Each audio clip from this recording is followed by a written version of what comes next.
Kamu keluar dari sini. Jadilah pembantu, bentak suamiku, melempar tubuhku ke aspal demi pelakornya. Aku bersimpuh memegang sisa uang belanja yang lecek. Namun, tawa kemenangan mereka mendadak beku saat sebuah mobil mewah membelah kerumunan. Sang CEO konglomerat paling ditakuti turun, menatap suamiku dengan murka, lalu menunduk ke arahku dan berucap, "Sebelum ceritanya dimulai, silahkan tulis di kolom komentar dari daerah mana saja teman-teman yang menonton cerita ini. Jangan lupa like dan subscribe agar channel ini bisa semakin berkembang dan bisa mempersembahkan cerita yang lebih menarik lagi." Matahari Jakarta siang itu sedang terik-teriknya. Keringat sebesar biji jagung menetes dari pelipis Pertiwi, membasahi kerah daster batiknya yang sudah mulai pudar warnanya. Di kedua tangannya, tas kresek merah berisi sayuran, ikan gurame, dan bumbu dapur terasa semakin berat. Tapi, senyum tak lepas dari bibirnya. Hari ini adalah hari jadi pernikahannya yang ketiga dengan Bramantio, dan Pertiwi sengaja pulang lebih awal dari pasar untuk memasak gurame asam manis kesukaan suaminya. Pertiwi melangkah masuk ke halaman rumah sederhana yang selama 3 tahun ini ia rawat dengan kedua tangannya sendiri. Ia yang menanam bunga melati di pot depan, ia yang mengecat pagar karatan itu menjadi putih bersih. Semua demi Bramantio. Pria yang merintis usaha dari nol, pria yang selalu ia dukung dengan doa dan sisa uang belanja yang ia hemat mati-matian. Namun, senyum di wajah Pertiwi perlahan luntur saat ia membuka pintu depan yang ternyata tidak dikunci. Ada yang salah. Matanya tertuju pada sepasang sepatu hak tinggi berwarna merah menyala yang tergeletak sembarangan di dekat rak sepatu. Sepatu itu mahal. Sangat mahal. Pertiwi tahu betul mereknya, meski selama ini ia selalu berpura-pura tidak peduli pada barang mewah. Hidungnya menangkap aroma yang sangat asing. Bukan bau pel lantai aroma pinus yang biasa ia gunakan. Ini wangi parfum mahal. Wangi mawar bercampur vanila yang manis, pekat, dan menusuk hidung. Dada Pertiwi mulai bergemuruh. Nafasnya tertahan. Ia meletakkan kantong kreseknya perlahan di atas meja makan, tak ingin menimbulkan suara sedikit pun. Kakinya melangkah pelan, seolah menginjak pecahan kaca, menuju kamar utama mereka. Pintu kamar itu sedikit terbuka. Dari celah pintu, terdengar suara tawa manja seorang wanita. "Mas Bram, kamu tuh beneran deh. Masa istri kamu di rumah nggak pernah curiga sih kalau kita sering jalan bareng?" Suara wanita itu terdengar meremehkan. "Halah, biarin aja. Dia tuh cuma perempuan udik, Nov. Kerjaannya cuma di dapur, bau bawang. Mana ngerti dia urusan orang bisnis kayak kita.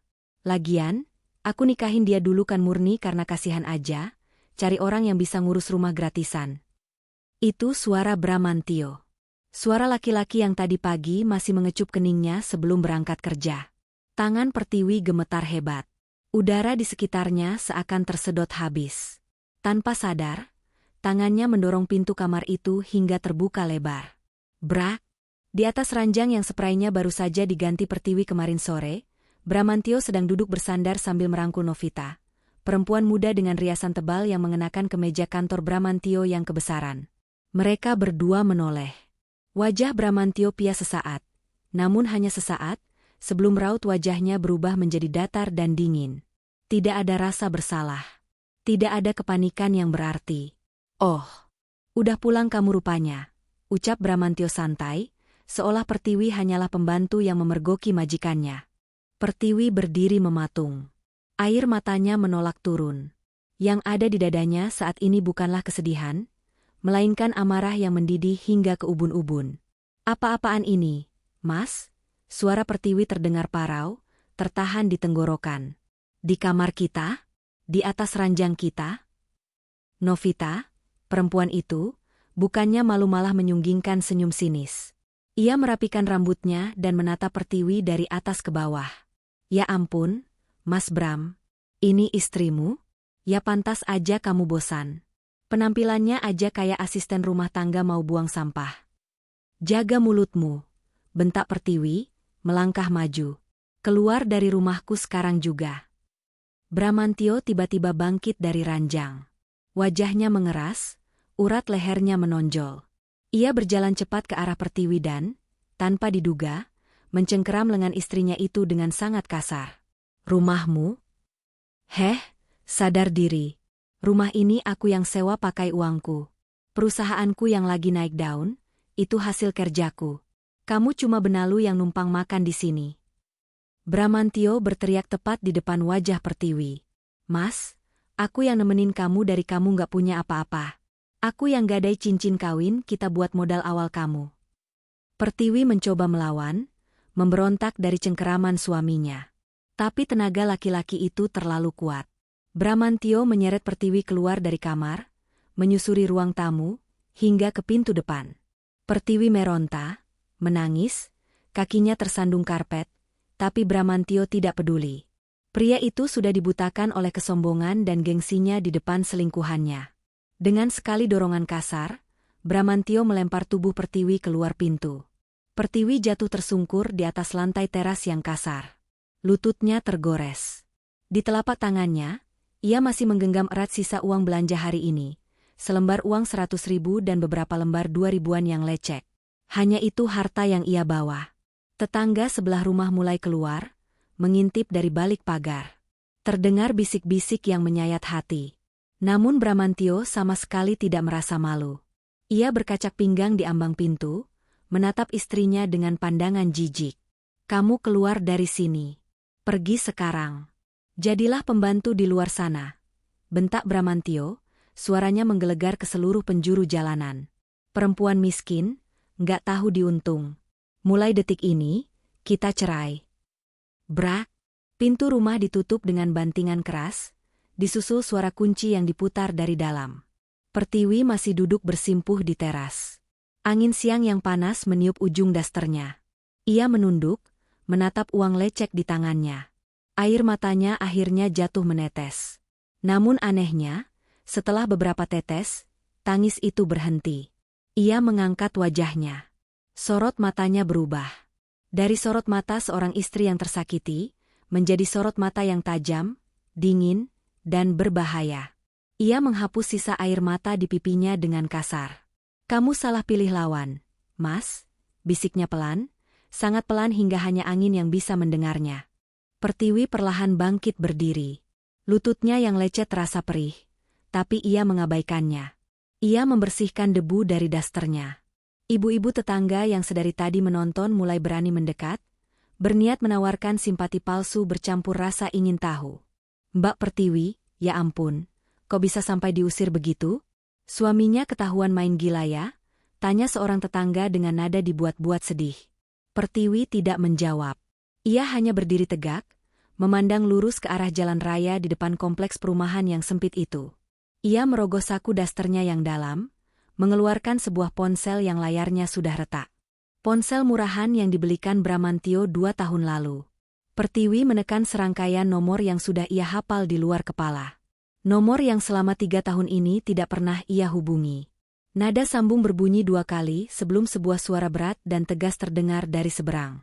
Halo? Ayah, ucap Pertiwi, suaranya mantap, tanpa getar sedikitpun. Pertiwi mau pulang. Jemput aku sekarang. Hanya butuh waktu kurang dari 15 menit. Suara deru mesin halus namun bertenaga memecah keheningan kompleks perumahan sederhana itu. Para tetangga yang masih bergerombol di luar tiba-tiba terdiam, menatap tak percaya. Sebuah mobil mewah, Maybach S-Class berwarna hitam legam yang mengkilap, meluncur pelan dan berhenti tepat di depan pagar rumah kontrakan Bramantio. Lebar mobil itu nyaris memakan separuh jalanan kompleks. 2 pria bertubuh tegap, mengenakan setelan jas hitam rapi dan AirPC, keluar dari kursi depan. Salah satu dari mereka bergegas membuka pintu penumpang belakang. Menunduk hormat. Langkah kaki berlapis sepatu kulit buatan Italia menginjak aspal. Wirawan Jatmiko turun dari mobil. Pria parubaya itu mengenakan setelan jas abu-abu tua yang dijahit khusus. Rambutnya yang mulai memutih disisir rapi, memancarkan aura kekuasaan dan intimidasi yang membuat siapapun yang melihatnya otomatis menahan napas. Dia adalah CEO dan pendiri Jatmiko Group. Konglomerat yang namanya sering menghiasi sampul majalah bisnis Asia. Mata elang Wirawan menyapu halaman rumah, dan seketika menajam saat melihat putri tunggalnya berdiri dalam balutan daster pudar, dengan lutut berdarah. Rahang Wirawan mengeras. Ia melangkah melewati pagar karatan itu seolah sedang membelah lautan. Bersamaan dengan itu, Pintu depan rumah terbuka lagi. Bramantio keluar dengan wajah garang, berniat mengusir Pertiwi lebih jauh karena malu ditonton tetangga. Namun, langkah Bramantio terhenti seketika. Matanya terbelalak melihat pria berharisma yang kini berdiri di halamannya, diapit oleh pengawal. Bramantio, sebagai pengusaha kelas teri yang sedang merintis, tentu tahu siapa pria di hadapannya. Foto Wirawan Jatmiko ada di mana-mana. Ia adalah dewa di dunia bisnis. Dewa yang tidak mungkin menginjakan kaki di kompleks perumahan kumuh seperti ini. Pak Wirawan, suara Bramantio bergetar, nyalinya menciut seketika. Ia mencoba tersenyum canggung. Ada keperluan apa Bapak kemari? Apakah ada yang bisa saya? Wirawan mengabaikan Bramantio sepenuhnya. Ia berjalan melewati pria itu, langsung menuju Pertiwi. Pria tua yang ditakuti ribuan karyawannya itu tiba-tiba melembut. Tangannya yang dipenuhi cincin mahal terulur, mengusap puncak kepala Pertiwi. Anakku yang keras kepala, gumam Wirawan, suaranya berat dan penuh kasih sayang. Sudah selesai main rumah-rumahannya, Tuan Putri? Pertiwi mengangguk kecil. Sudah, yah, maafkan Pertiwi. Bramantio merasa bumi berhenti berputar. Udara di sekitarnya menguap. Matanya melotot, menatap Pertiwi dan Wirawan bergantian. Pikirannya buntu. Anakku, Tuan Putri? Tunggu. Bramantio melangkah maju dengan gemetar. Pak Wirawan ini istri saya. Maksud saya, mantan istri saya. Dia cuma anak panti asuhan. Wirawan memutar tubuhnya perlahan. Ia menatap Bramantio seperti menatap kecoa yang menjijikkan. Sorot matanya sangat dingin, cukup untuk membekukan darah di nadi Bramantio. Istri yang kau usir dan kau suruh menjadi pembantu ini. Suara Wirawan rendah, sangat tenang, namun menggema penuh ancaman, adalah pewaris tunggal Jatmiko Group. Darah dagingku. Wirawan melangkah satu tindak mendekati Bramantio. Bramantio mundur 2 langkah, wajahnya pucat pasi, keringat dingin mulai membasahi punggungnya. Kau berani menyentuhnya, mengusirnya seperti anjing peliharaan. Wirawan tersenyum tipis, senyum yang mengerikan. Putriku tidak akan pernah menjadi pembantu. Tapi aku pastikan kau yang akan merangkak, mengemis di bawah kakinya. Nikmati sisa napas perusahaanmu, anak muda. Karena mulai hari ini, kau bukan siapa-siapa. Tanpa menoleh lagi, Wirawan merangkul pundak Pertiwi dan membawanya masuk ke dalam Maybach yang sejuk. Meninggalkan Bramantio yang mematung dengan mulut terbuka, disaksikan oleh belasan tetangga yang kini memandangnya dengan tatapan paling merendahkan di dunia. Di dalam kabin Maybach yang kedap suara, aroma kulit jok yang mewah langsung menyergap penciuman Pertiwi. Kontras sekali dengan bau amis ikan dan sayuran layu yang tadi menempel di tangannya. Ia bersandar di kursi empuk itu, memejamkan mata. Wirawan mengambil kotak P3K dari laci kompartemen, menuangkan cairan antiseptik ke atas kapas, lalu dengan hati-hati membersihkan luka di lutut putrinya. Kau berdarah hanya untuk laki-laki tidak berguna seperti dia, ucap Wirawan, memecah keheningan. Apa ayah bilang, 3 tahun lalu, laki-laki yang kau temui di kedai kopi murah itu tidak mencintaimu. Dia hanya melihat peluang. Pertiwi membuka matanya, menatap keluar jendela kaca film yang gelap. Pemandangan kompleks kumuh itu perlahan tertinggal di belakang. Aku hanya ingin tahu rasanya dicintai bukan karena nama belakangku. Yah, jawab Pertiwi pelan. Aku menyembunyikan identitasku, mengaku sebatang kara, karena aku ingin melihat seberapa tulus seorang pria mau berjuang bersamaku dari nol. Ternyata aku salah. Manusia berubah ketika mereka mulai merasa punya kuasa. 3 tahun lalu, Pertiwi memang bertengkar hebat dengan ayahnya. Wirawan ingin menjodohkannya dengan anak konglomerat lain, namun Pertiwi menolak keras. Ia kabur dari rumah mewah mereka, mengganti nomor ponsel, menyembunyikan semua kartu kreditnya, dan memilih hidup sederhana. Ia bertemu Bramantio, seorang pria ambisius yang saat itu baru memulai usaha catering kecil-kecilan. Bramantio tampak tulus, pekerja keras, dan berjanji akan membahagiakan Pertiwi. Pertiwi luluh. Mereka menikah sederhana di Kawa. Selama 3 tahun, Pertiwi menjadi istri yang berbakti.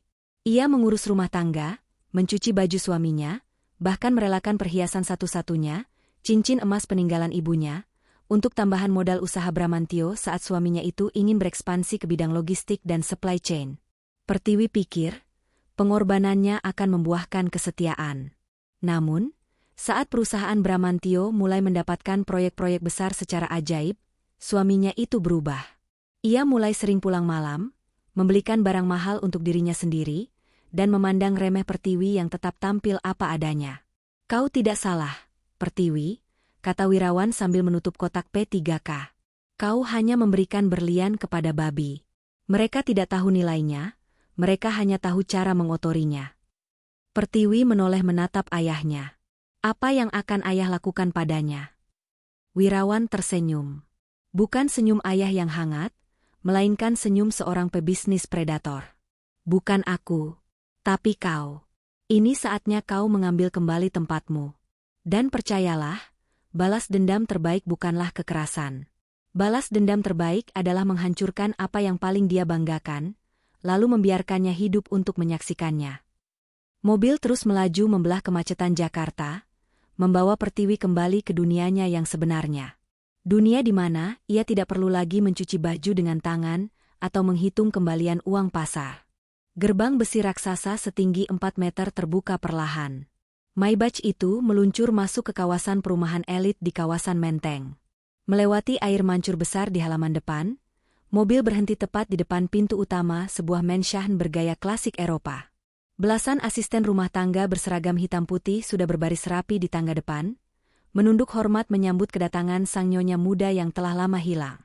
"Selamat datang kembali, Nona muda," ucap kepala pelayan, seorang wanita parubaya yang matanya berkaca-kaca melihat Pertiwi. Pertiwi hanya mengangguk pelan. Ia melangkah masuk, merasakan marmer dingin di bawah telapak kakinya yang pegal. "Bawa putriku ke kamarnya. Siapkan air hangat, panggil penata rambut terbaik, penata rias, dan desainer. Buang semua baju gembel yang dia pakai. Aku ingin melihat pewaris Jatmiko Group turun untuk makan malam," perintah Wirawan tegas. 2 jam berikutnya adalah proses metamorfosis. Daster luntur itu masuk ke tong sampah. Sisa bau bawang dan asap dapur digantikan dengan lulu rempah dan sabun aromaterapi yang mewah. Rambutnya yang selama 3 tahun selalu dicepol asal, kini diblow rapi, hitam mengkilap dan bergelombang di ujungnya. Wajahnya yang kuyu dirias natural namun elegan, menonjolkan tulang pipinya yang tegas dan sorot matanya yang tajam. Ketika Pertiwi turun ke ruang makan malam itu, ia mengenakan gaun sutra berwarna navy, biru dongker, yang jatuh pas di tubuhnya, dipadukan dengan kalung berlian sederhana namun harganya setara dengan 5 rumah Bramantio. Ia bukan lagi Pertiwi sang istri yang terbuang. Ia adalah Pertiwi Jatmiko, sang eksekutif. Di ruang makan panjang itu, sang ayah tidak sendirian. Di sebelah Wirawan, berdiri seorang pria muda, mungkin usianya hanya beberapa tahun lebih tua dari Pertiwi. Pria itu tampan, dengan rahang tegas, sorot mata cerdas, dan postur tubuh tegap dalam balutan kemeja putih yang lengannya digulung hingga siku. "Pertiwi, perkenalkan. Ini Iqbal," kata Wirawan. "Direktur operasional Jatmiko Group, sekaligus tangan kananku. Mulai besok, dia akan menjadi mentormu, asistenmu, dan perisaimu di kantor."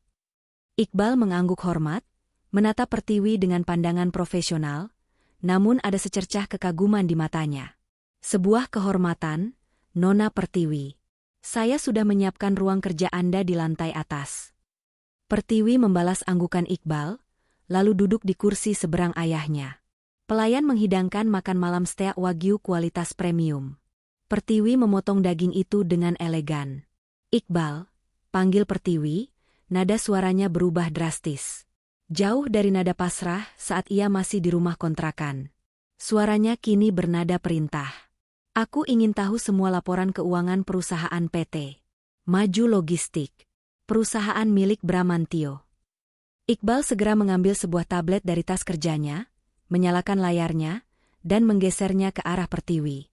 "Sudah saya siapkan, Nona," jawab Iqbal sigap. "Bahkan sebelum Bapak Wirawan memerintahkan. Saya tahu Anda akan memintanya." Pertiwi menatap layar tablet itu. Matanya menyapu deretan angka dan grafik. Keningnya perlahan berkerut. Ada yang aneh. Perusahaannya, kenapa bisa untung sebesar ini dalam setahun terakhir? Dia hanya punya 2 truk bekas saat pertama kali mulai, gumam Pertiwi. Iqbal berdehem pelan, menatap ke arah Wirawan sebelum menjawab. 1 tahun yang lalu, perusahaan itu hampir bangkrut, Nona. Tapi tiba-tiba mereka mendapatkan kontrak eksklusif untuk distribusi bahan baku di 3 provinsi. Dan ada suntikan dana segar dari sebuah perusahaan investasi luar negeri. Pertiwi menatap ayahnya. Wirawan mengiris dagingnya dengan tenang dan memasukkannya ke mulut. Ayah, selidik Pertiwi. Wirawan meletakkan garpunya. Kau pikir aku akan membiarkan anak gadisku kelaparan di rumah kontrakan jelek itu? Tentu saja aku diam-diam menyuntikkan dana ke perusahaannya. Aku yang memberinya jalan untuk mendapatkan kontrak-kontrak besar dari anak perusahaan kita. Aku membuat suamimu kaya, supaya kau bisa hidup nyaman. Dada Pertiwi terasa sesak. Rahasianya terkuak. Kesombongan Bramantio selama ini, keangkuhannya yang merasa sukses karena hasil keringatnya sendiri, ternyata hanyalah ilusi yang diciptakan oleh ayah Pertiwi. Bramantio hanyalah boneka yang tak sadar tali kendalinya dipegang oleh mertua yang tak pernah ia kenal. Dan sekarang karena dia membuangmu, Wirawan melanjutkan dengan nada dingin, tali itu bebas kau putus kapan saja. Pertiwi menatap lekat-lekat layar tablet di depannya. Di layar itu terpampang profil Bramantio yang tersenyum sombong dengan jas murahan. Rasa sakit akibat pengkhianatan tadi siang kini sepenuhnya menguap, digantikan oleh adrenalin dan antisipasi. Ia mendongak, menatap Iqbal dengan senyum tipis yang mematikan. Iqbal, perintah Pertiwi mantap. Ya, Nona. Besok pagi, cabut semua suntikan dana. Batalkan semua kontrak distribusi PT. Maju logistik dengan seluruh anak perusahaan Jatmiko Group secara sepihak. Aku ingin penalti pembatalan kontrak dibebankan sepenuhnya kepada mereka sesuai klausul tersembunyi. Iqbal tersenyum kecil. Ia suka cara kerja nyonyanya ini. Cepat, kejam, dan efisien. Baik, Nona. Surat pembatalan akan ada di meja Bramantio besok pukul 8 pagi. Pertiwi menyesap anggur merahnya. Menikmati rasa manis dan getir yang bercampur di lidahnya. Kamu menyuruhku pergi menjadi pembantu.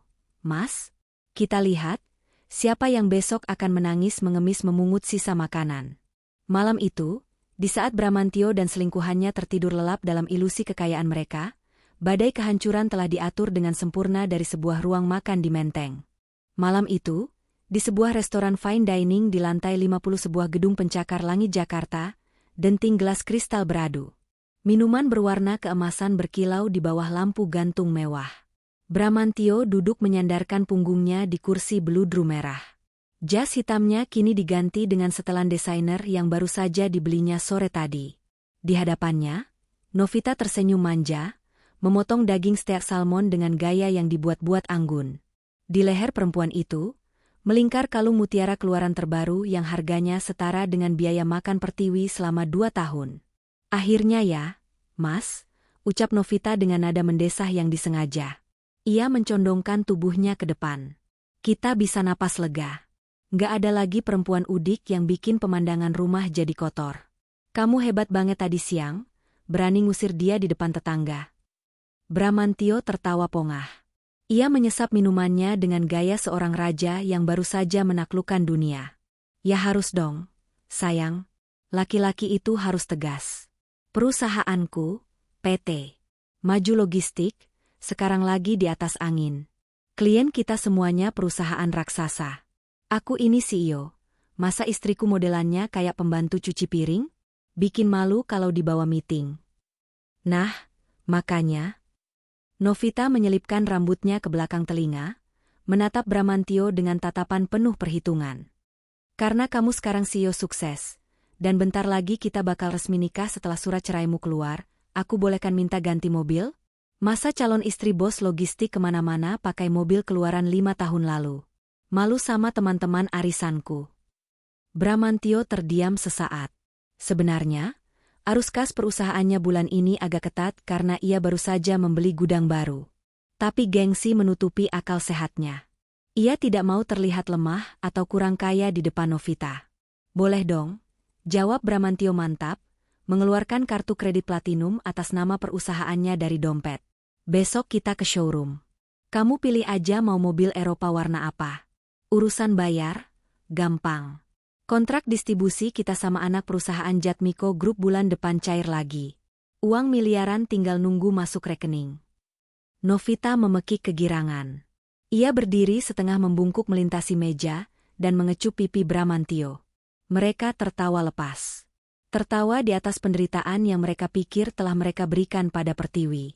Mereka merayakan kemenangan palsu, tanpa sedikit pun menyadari bahwa tepat pada detik itu, nama mereka sedang dicoret dari daftar orang yang pantas untuk diselamatkan. Berbeda 180 derajat dari suasana restoran mewah tempat mantan suaminya bersenang-senang, pagi hari di Menara Jatmiko dipenuhi dengan ketegangan profesional yang luar biasa. Lantai 60 adalah pusat saraf dari seluruh kerajaan bisnis Jatmiko Group. Karpet tebal berwarna abu-abu meredam setiap langkah kaki. Karyawan berlalu lalang dengan wajah serius, membawa tumpukan dokumen. Pintu lift eksekutif berdenting terbuka. Pertiwi melangkah keluar. Penampilannya hari ini menghentikan beberapa pasang mata yang sedang fokus pada layar komputer. Ia mengenakan setelan blazer berwarna marun gelap, dipadukan dengan celana kulot berpotongan tegas. Sepatu hak tingginya mengetuk lantai marmer dengan ritme yang penuh otoritas.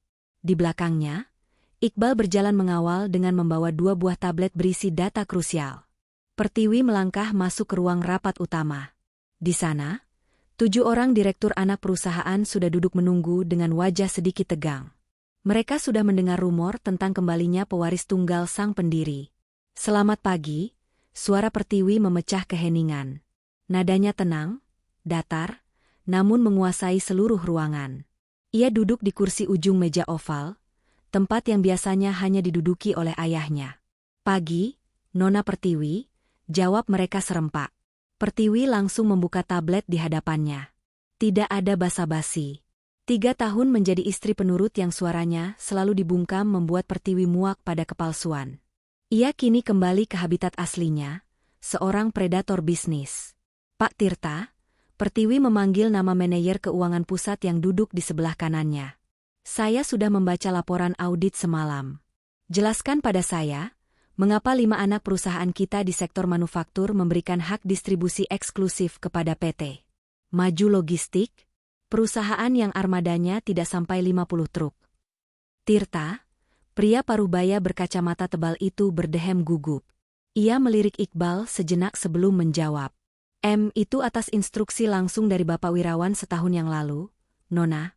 Beliau meminta kita menyuntikkan dana diam-diam dalam bentuk investasi modal, dan memberikan kontrak tanpa tender kepada perusahaan tersebut.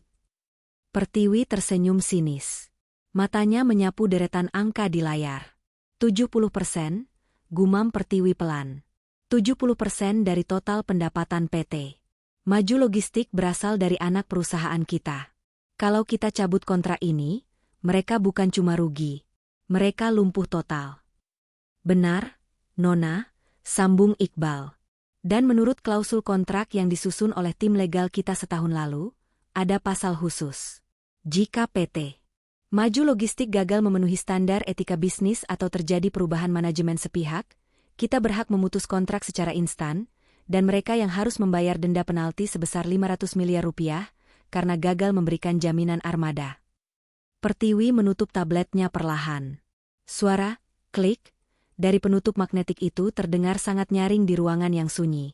Standar etika bisnis. Ulang Pertiwi, nada suaranya berubah sedingin es. Selingkuh dan mengusir istri sah ke jalanan, saya rasa itu masuk dalam pelanggaran etika yang sangat berat. Bukan? Tidak ada yang berani menjawab. Ruangan itu hening. Mereka semua tahu siapa suami yang sedang dibicarakan. Pertiwi berdiri dari kursinya. Ia menumpukan kedua tangannya di atas meja, menatap tajam satu persatu direktur di hadapannya. Dengarkan saya baik-baik. Hari ini, jam 9 pagi tepat, saya ingin semua koneksi dengan PT Maju Logistik diputus. Bekukan dana investasi. Tarik semua armada bantuan. Dan kirimkan surat penuntutan penalti ke meja direktur mereka. Tirta menelan ludah. Nona, itu akan membuat mereka langsung kolaps hari ini juga. Bank akan langsung menyita aset mereka kalau surat penalti itu keluar. Itu memang tujuannya, Pak Tirta, jawab Pertiwi tanpa berkedip. Laksanakan. Pukul 8.45 waktu Indonesia Barat. Di ruang kerjanya yang luas dengan pemandangan Cakrawala Jakarta, Pertiwi berdiri menghadap jendela kaca raksasa. Tangannya disilangkan di depan dada. Ia membayangkan wajah Bramantio saat ini. Apakah pria itu sedang tertawa bersama selingkuhannya? Apakah pria itu sedang memamerkan jas mahalnya di depan karyawan? Pintu ruangan diketuk pelan. Iqbal masuk membawa sebuah map bludru berwarna biru tua. Nona Pertiwi, semua dokumen sudah disiapkan. Tim legal, dipimpin langsung oleh pengacara senior kita, sudah siap mengirimkan kurir khusus. Bank relasi kita juga sudah diinformasikan mengenai penarikan dana penjamin dari PT Maju Logistik. Iqbal meletakkan map itu di atas meja kerja Pertiwi. Di dalamnya, terdapat 5 lembar surat pemutusan kontrak dari 5 anak perusahaan berbeda, dan 1 surat tuntutan denda bernilai setengah triliun rupiah. Pertiwi berbalik. Ia berjalan mendekati meja, mengambil pena fountain bertahtakan emas pemberian ayahnya. Kau tahu, Iqbal, ucap Pertiwi sambil memutar-mutar pena itu di sela jarinya. Selama 3 tahun, setiap jam 5 pagi aku bangun. Aku ke pasar becek, menawar harga ikan demi menghemat Rp10.000. Aku memasak untuk laki-laki itu. Aku mencuci kemejanya sampai tanganku kasar. Dan tahukah kau apa yang dia katakan saat dia mengusirku kemarin? Iqbal diam, mendengarkan dengan saksama. Ekspresinya penuh rasa hormat. Dia bilang, dia yang membangun semuanya. Dia bilang, aku ini benalu. Pertiwi tertawa kecil, tawa yang sama sekali tidak mengandung kegembiraan. Sekarang, mari kita lihat, apakah sang arsitek hebat itu bisa bertahan saat aku menarik satu-satunya pilar penyangga gedung kesombongannya. Dengan gerakan pasti, Pertiwi membubuhkan tanda tangannya di atas dokumen-dokumen pembawa petaka tersebut. Tanda tangan yang melengkung indah, tajam di ujungnya. Tanda tangan kematian bagi PT Maju Logistik. Kirimkan sekarang, perintah Pertiwi, menutup map tersebut dan menyerahkannya kembali pada Iqbal. Dan pastikan surat itu sampai tepat saat dia sedang merasa paling berkuasa di kantornya. Iqbal mengangguk tegas. Sesuai perintah Anda, Nona. Jebakan sutra itu kini telah ditarik erat, mencekik leher mangsanya tanpa ampun. Di seberang kota, di sebuah gedung perkantoran 3 lantai yang disewa oleh PT Maju Logistik, suasana pagi terasa biasa saja. Karyawan sibuk menelepon supir truk dan mengecek jadwal pengiriman. Bramantio baru saja tiba. Ia masuk dari pintu utama dengan gaya pongah, menggunakan kacamata hitam yang baru dilepasnya saat masuk ke lobi. Ia membalas sapaan para stafnya dengan anggukan kecil yang angkuh.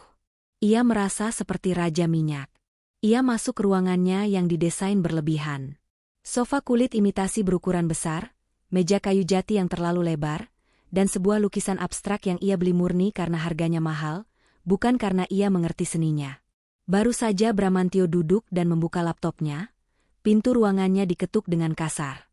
Sebelum ia sempat menyuruh masuk, Hasan, manajer operasionalnya, menerobos masuk dengan napas terengah-engah dan wajah sepucat kertas.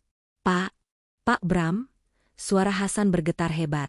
Keringat sebesar biji jagung mengucur dari dahinya. Ada apa sih, San? Masuk ruangan ketuk pintu dulu yang benar. Kamu ini manajer. Kelakuan kayak kuli panggul.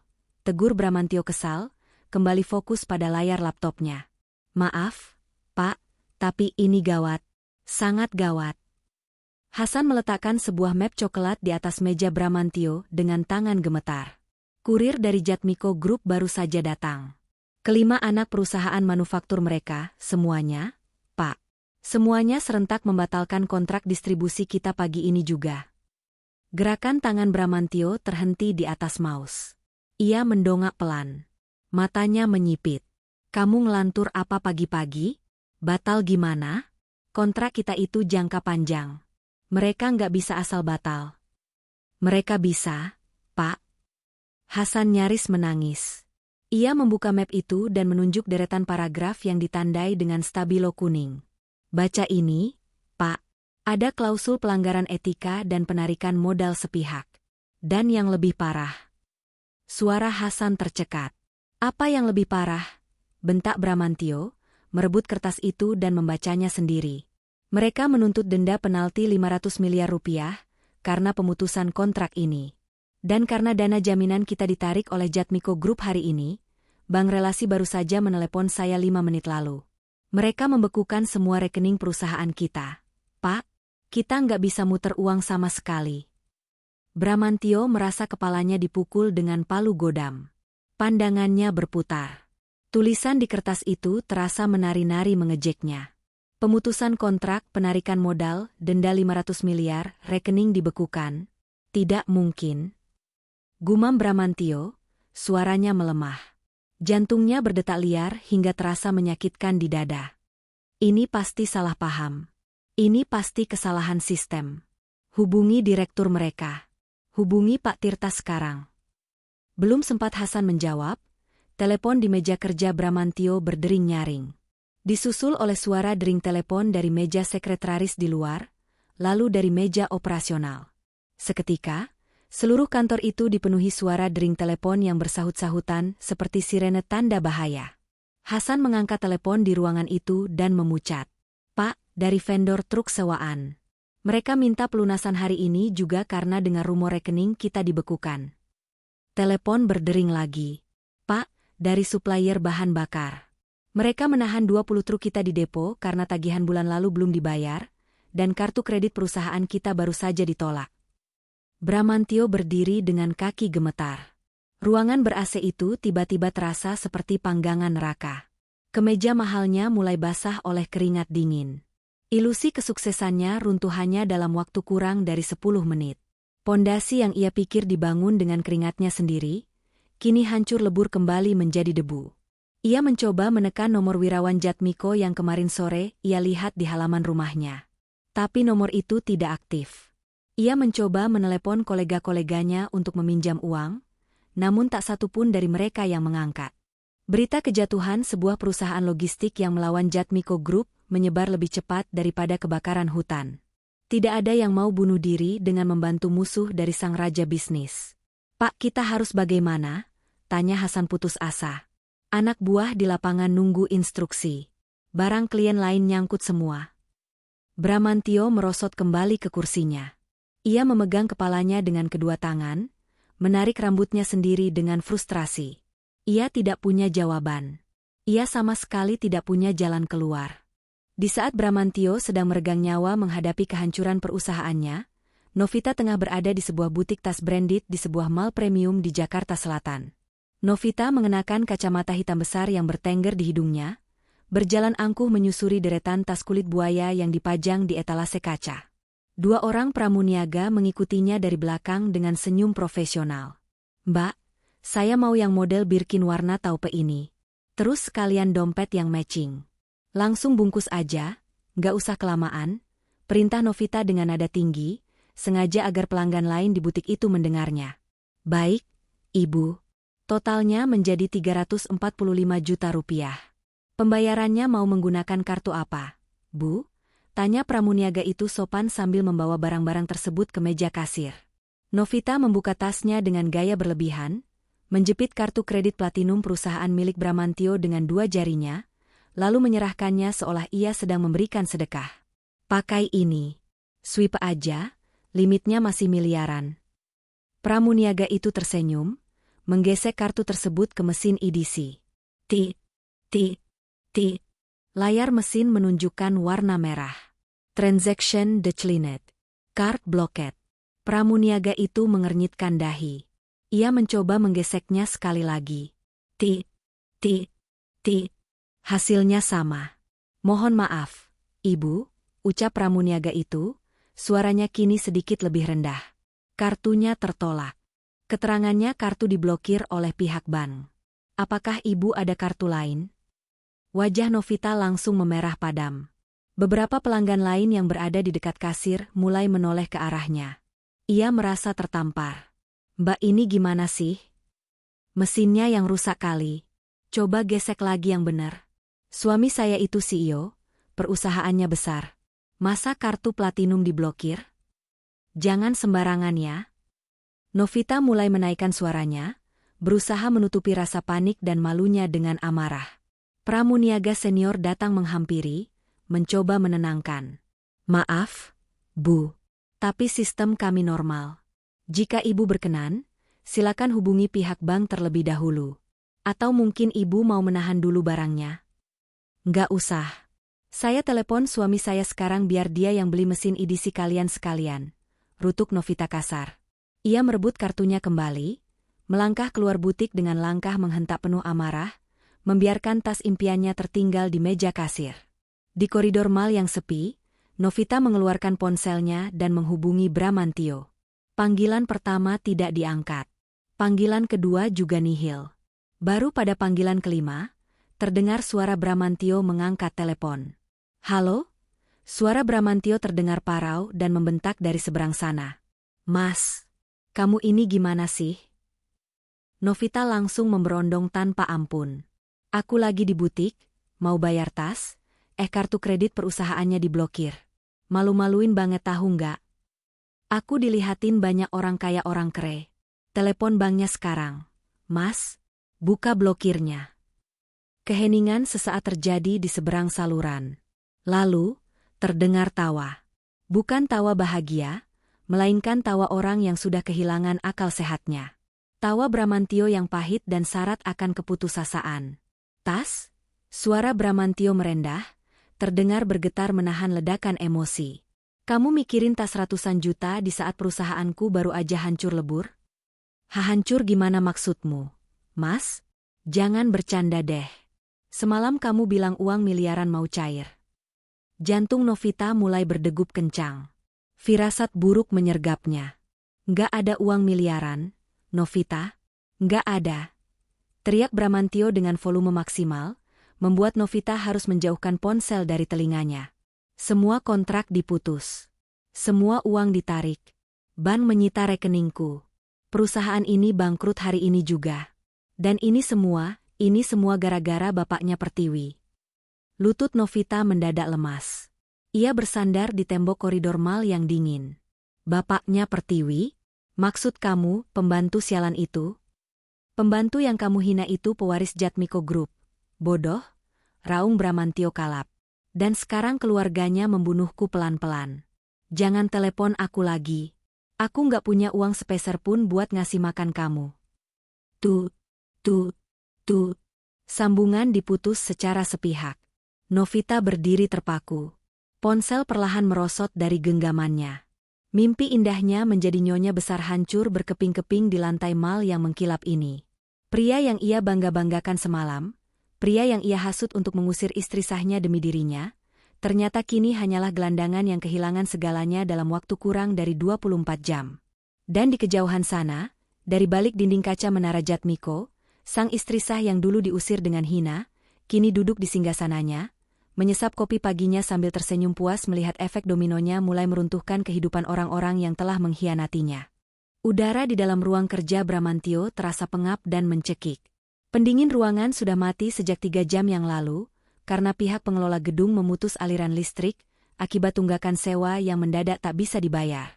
Pria yang seminggu lalu masih menyombongkan diri sebagai CEO sukses itu, kini duduk bersimbah peluh. Kemeja mahalnya lepek menempel di punggung. Dasi sutranya sudah dilonggarkan secara paksa, tampak kusut tak karuan. Di sekelilingnya, kantor PT. Maju logistik tampak seperti kapal pecah. Karyawan sudah pulang paksa, beberapa bahkan membawa pulang monitor komputer dan kursi kantor sebagai ganti gaji mereka yang tertahan di rekening bank yang dibekukan. Sepi. Hanya ada suara napas Bramantio yang memburu dan detak jam dinding yang seolah menghitung mundur sisa hidupnya. Ponselnya yang layarnya sudah retak di ujung bergetar. Sebuah pesan masuk dari Kardi, seorang calo tiket kelas atas yang biasa beroperasi di kalangan elit Jakarta.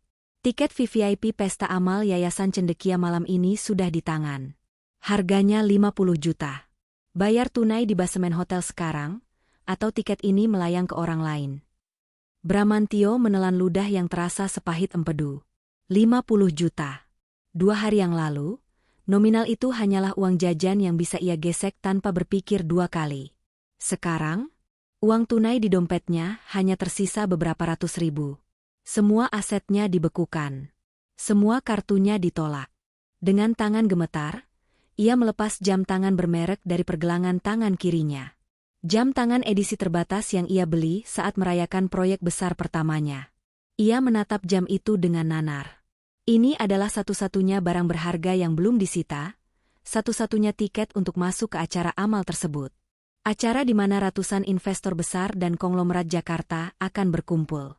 Bramantyo yakin, di antara ratusan orang kaya itu, pasti ada satu atau dua orang yang belum mendengar rumor kejatuhannya dan bersedia menyuntikkan dana segar malam ini juga.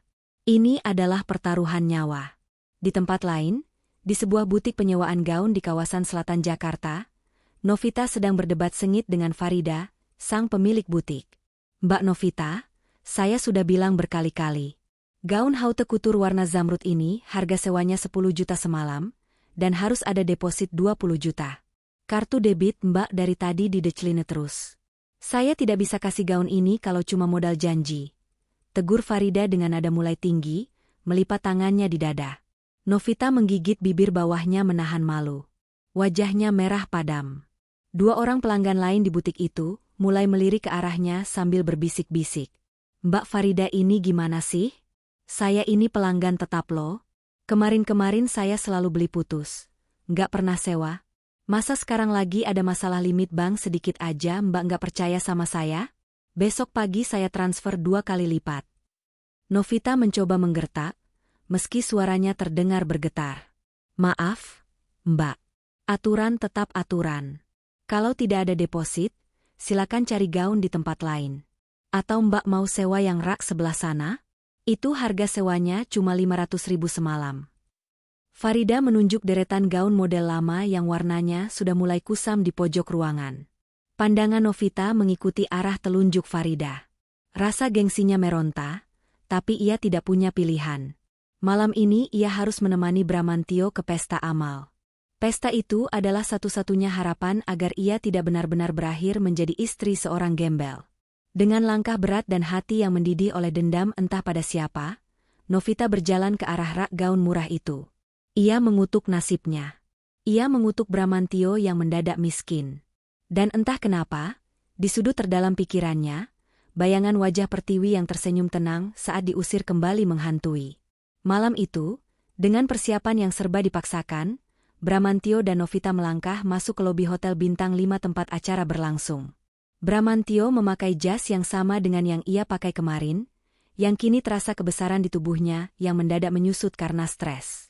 Sementara Novita, meski sudah berusaha menutupi gaun murahan itu dengan riasan tebal dan perhiasan imitasi, tetap saja terlihat jomplang dibandingkan para tamu lain yang berseliweran dengan berlian asli yang menyilaukan mata.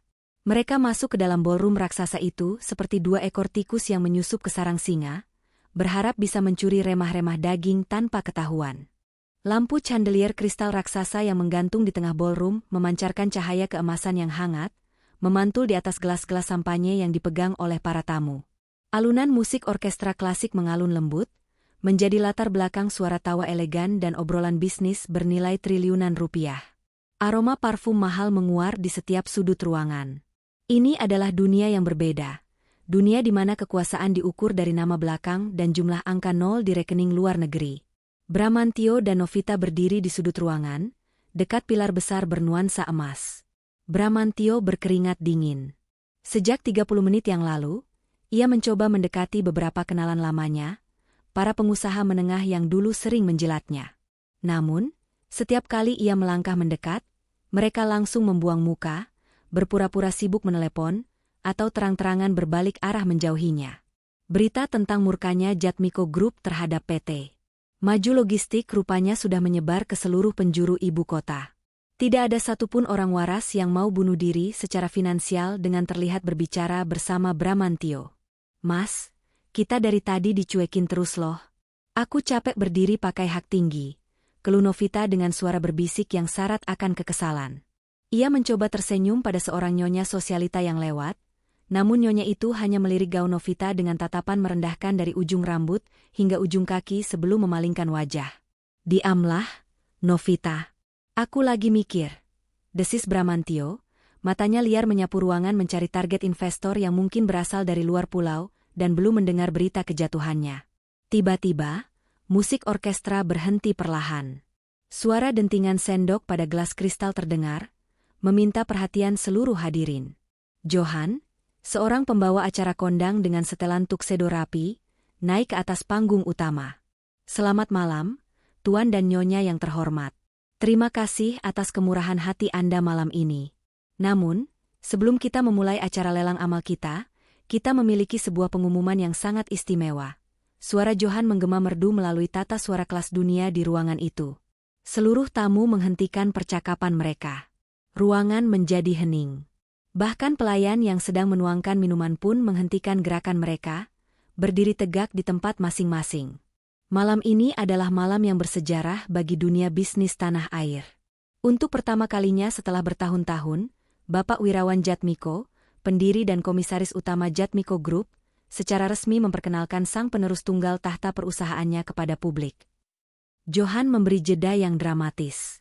Semua mata kini tertuju pada tangga marmer melengkung yang berada di sisi kanan panggung. Jantung Bramantio mendadak berdegup 2 kali lebih cepat. Ia menjinjit, berusaha melihat siapa sosok pewaris kerajaan bisnis terbesar yang seminggu ini telah menghancurkan hidupnya itu. Mari kita sambut dengan tepuk tangan yang meriah Direktur Utama Jatmiko Group yang baru, Nona Pertiwi Jatmiko. Tepuk tangan bergemuruh memekakan telinga. Namun bagi Bramantio dan Novita, suara tepuk tangan itu terdengar seperti suara petir yang menyambar tepat di atas kepala mereka. Napas mereka tercekat. Mata mereka membelalak tak percaya. Waktu seolah berhenti berdetak. Dari atas tangga marmer yang dilapisi karpet merah itu, seorang wanita melangkah turun dengan keanggunan seorang ratu yang baru saja dimahkotai. Ia mengenakan gaun malam berekor panjang berwarna hitam pekat yang dirancang khusus mengikuti lekuk tubuhnya dengan sempurna, memancarkan aura misterius sekaligus mematikan. Rambutnya disanggul modern yang sangat rapi, memperlihatkan lehernya yang jenjang. Di leher itu, melingkar sebuah kalung bertahtakan berlian blue sapphire langka yang kilauannya menyapu seluruh ruangan. Namun, yang paling menakutkan bukanlah perhiasannya, melainkan sorot matanya. Sorot mata yang tajam, dingin, penuh perhitungan, dan memancarkan kekuasaan absolut. Wanita itu didampingi oleh Wirawan Jatmiko di sebelah kanannya, dan Iqbal yang tampak gagah menawan di sebelah kirinya. Itu Pertiwi. Pertiwi yang dulu mengenakan das terpudar. Pertiwi yang tangannya kasar karena mencuci baju. Pertiwi yang diseret dan diusir keluar rumah oleh Bramantio, hanya dengan membawa uang 100.000 rupiah yang lecek. Bramantio merasa lututnya kehilangan tulang penyangga. Ia nyaris ambruk jika tangannya tidak mencengkeram erat meja kaktail di sebelahnya. Wajahnya berubah sepucat mayat. Mulutnya terbuka, namun tak ada satupun suara yang mampu keluar dari tenggorokannya. Di sampingnya, Novita tampak seperti orang yang baru saja melihat hantu. Ia mundur selangkah, menabrak punggung seorang tamu di belakangnya. Tidak mungkin, itu pasti salah orang. Mas, itu bukan dia, kan? Itu pasti perempuan yang mirip. Gumam Novita dengan suara gemetar, berusaha menolak kenyataan yang terpampang jelas di depan matanya. Tapi saat Pertiwi sampai di anak tangga terakhir, wanita itu menoleh sedikit. Matanya dengan sangat akurat menemukan sosok Bramantio di sudut ruangan. Dari jarak sejauh itu, Pertiwi menatap lurus tepat ke manik mata mantan suaminya. Tidak ada amarah di mata itu. Hanya ada tatapan kosong, dingin, seakan menatap seekor serangga yang sebentar lagi akan diinjak. Sebuah senyum miring yang sangat tipis dan meremehkan terukir di bibir Pertiwi. Hanya sedetik, sebelum ia kembali mengalihkan pandangannya ke depan dan melangkah elegan menyapa para tamu VIP yang sudah mengantre untuk menyalaminya. Otak Bramantio menolak untuk memproses informasi tersebut secara logis. Kesombongannya yang telah mendarah daging selama bertahun-tahun membangun mekanisme pertahanan diri yang sangat delusif. Ia tidak bisa menerima fakta bahwa wanita yang ia anggap lebih rendah dari tanah, kini berada di puncak piramida sosial yang tak tergapai olehnya. Ini pasti sandiwara, desis Bramantio, matanya memerah karena campuran antara kepanikan dan kemarahan yang tidak masuk akal. Dia pasti perempuan simpanan konglomerat tua itu. Ya, itu pasti. Pak Wirawan itu kan duda. Dia pasti memungut janda gembel itu dan mengubah namanya. Tidak mungkin perempuan udik itu anak kandungnya. Ini trik kotor buat menghancurkanku. Novita, yang akal sehatnya juga sudah menguap karena rasa iri yang membakar dada, mengangguk cepat. Bener, Mas. Dia pasti jual diri. Mana ada anak konglomerat mau ngepel lantai kontrakan kita. Kita bongkar kedoknya sekarang juga, Mas. Jangan biarkan dia mempermalukan kita. Dipenuhi oleh delusi dan rasa putus asa yang membutakan, Bramantio melepaskan pegangannya dari meja. Ia melangkah maju, membelah kerumunan tamu undangan dengan kasar. Ia menabrak beberapa pengusaha penting tanpa meminta maaf. Matanya hanya terkunci pada sosok Pertiwi yang sedang berdiri berbincang dengan duta besar asing di tengah ruangan. "Pertiwi," teriak Bramantio. Suaranya yang keras dan kasar memecah suasana elegan ballroom tersebut. Semua mata langsung menoleh ke arah sumber keributan. Duta besar yang sedang berbicara dengan Pertiwi tampak terkejut dan mundur selangkah. Iqbal, yang berdiri tak jauh dari Pertiwi, seketika bereaksi. Dengan gerakan cepat dan terlatih, ia melangkah maju, menempatkan tubuhnya yang tegap sebagai perisai antara Pertiwi dan pria yang sedang kehilangan akal itu. Dua orang petugas keamanan hotel yang bertubuh besar juga langsung bergerak mendekat dari sudut ruangan. Bramantio berhenti 2 meter di depan Iqbal. Napasnya terengah. Ia menunjuk tepat ke wajah Pertiwi. "Kau pikir kau bisa menipuku dengan dandan seperti ini?" raung Bramantio, urat lehernya menonjol keluar. Ia menatap berkeliling ke arah para tamu yang kini memandangnya dengan jijik. "Tuan-tuan dan nyonya-nyonya, jangan percaya pada perempuan ini. Dia bukan pewaris. Dia mantan istriku. Dia cuma perempuan miskin, yatim piatu yang kerjanya ngurusin dapur. Dia pasti cuma simpanan tua bangka yang mengaku-ngaku." Plak! Sebuah tamparan keras, bukan secara fisik, melainkan secara verbal, menghentikan racauan Bramantio. Wirawan Jatmiko melangkah keluar dari balik kerumunan tamu. Wajah pria parubaya itu sangat tenang. Namun auranya memancarkan murka yang sanggup membuat satu ruangan itu membeku. Ia tidak berteriak. Ia tidak meninggikan suaranya. Namun saat ia berbicara, suaranya menggema penuh intimidasi. "Jaga mulut kotormu, anak muda," ucap wirawan dingin. Ia melangkah mendekati Bramantio. "Kau berdiri di sini, menggunakan jas murahan yang kau beli dari sisa uang hasil mengemis, di acara yang bahkan kau tidak mampu beli tiket resminya, dan kau berani menghina putri kandungku di hadapanku." Bramantio menelan ludah. Tubuhnya mendadak kaku. "Pepak wirawan. Bapak pasti sudah ditipu sama dia cuma istri yang saya usir karena kau berselingkuh dengan lintah darat bergaun sewaan di belakang sana," potong wirawan tajam. Matanya melirik sekilas ke arah Novita yang kini bersembunyi ketakutan di balik pilar. Para tamu mulai berbisik-bisik, menatap Bramantio dan Novita dengan pandangan penuh penghinaan.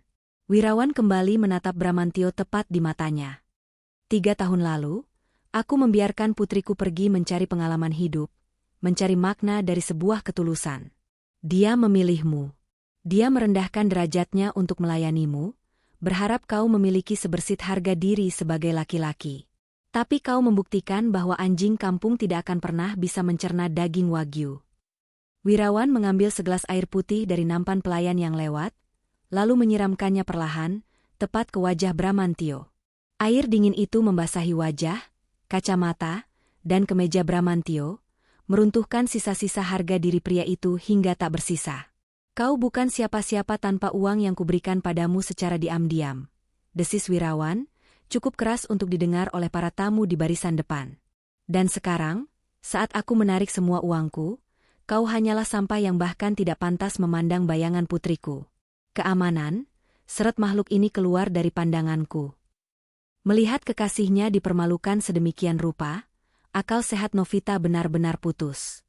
Rasa malunya berubah menjadi amarah yang meledak-ledak. Ia tidak terima perempuan udik yang dulu ia injak-injak kini berdiri di atasnya, ditonton dan dipuja oleh ratusan orang kaya. Ia tidak bisa menerima kekalahannya.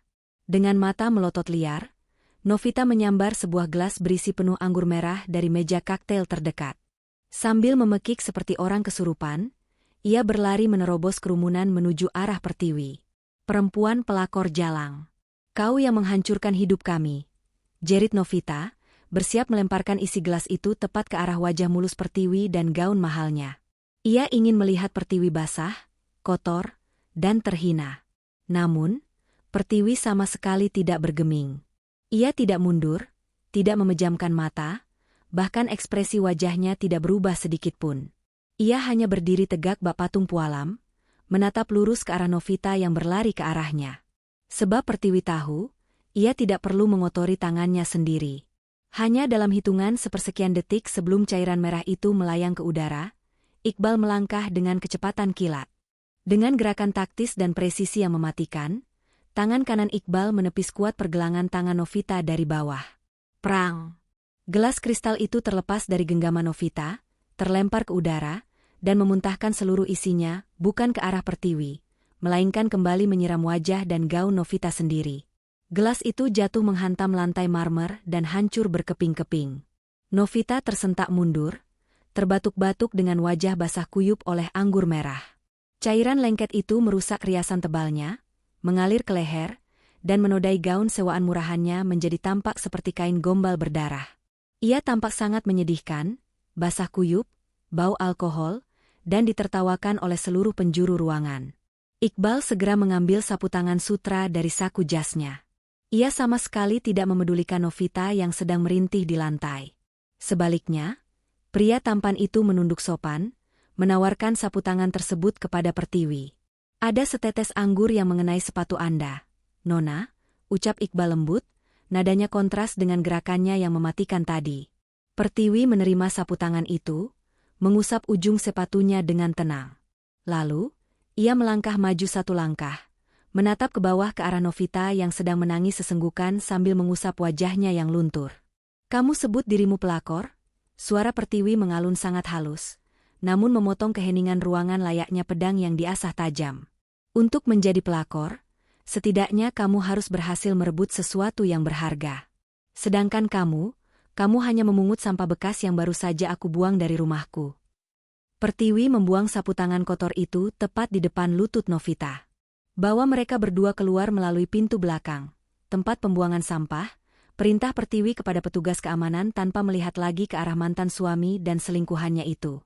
Keberadaan mereka mengotori udara malam ini. 4 orang petugas keamanan bertubuh kekar segera meringkus Bramantio dan Novita. Tidak ada perlawanan yang berarti. Tenaga mereka sudah habis oleh rasa malu yang menenggelamkan mereka. Mereka diseret layaknya karung rongsokan membelah ballroom yang sunyi, diiringi tatapan jijik dari para tamu undangan. Malam itu, di bawah kerlap-kerlip lampu kristal yang mewah, kebanggaan Bramantio dan Novita mati tanpa sisa, dikubur hidup-hidup oleh kesombongan mereka sendiri. Cahaya matahari pagi menyengat kulit Jakarta keesokan harinya, namun bagi Bramantio, dunia terasa gelap gulita.